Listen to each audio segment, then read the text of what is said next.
At the moment here, I'm standing in front of a Himalayan honeysuckle.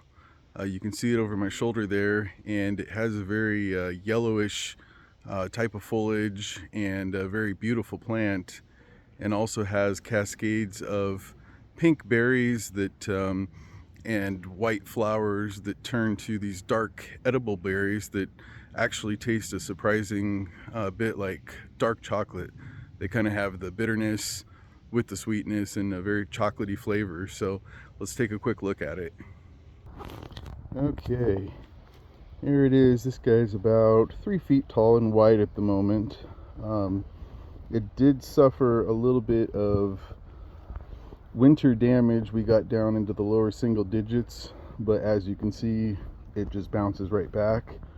If you don't get below about 10 degrees, it just keeps getting bigger and bigger and has a very, almost kind of reminds me of like a bamboo type of stem and foliage, or not foliage, but the like the stems, they're hollow and kind of come up like that from the ground a little bit, but it doesn't spread, you know, in the same way. It stays a few feet in diameter at the base.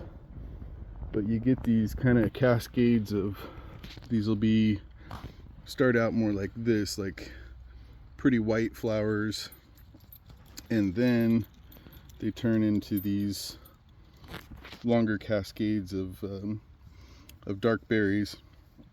And then when you get to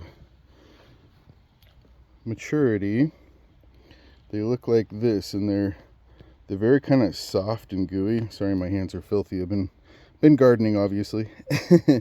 But when they get like this, you can pick them. They're super soft, and you just kind of tug on the little pink end there that the flower leaves, and you just slightly tug on that, and if they're just right, they'll just pop right off in your hand. If they're too soft, it'll rip the tip off, and if they're too hard, they just don't want to come. So anyway, but this is where you want them, and when you get them to that point, you can eat them, and they really do taste a lot like dark chocolate.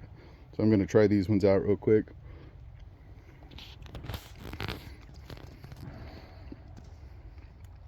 Yeah, they're really quite good. I've given several people them to try. Oh, there's Duke, my dog. And they're always quite surprised how much they do have a dark chocolate flavor to them. And, you know, real pretty. It just really kind of lights up the landscape, and also, you know, has a lot of late season interest, because it does really kind of come to life late in the season with all the flowers and fruit. So anyway, there's a look at Himalayan honeysuckle. There we go. Say that 10 times fast. Okay, goodbye.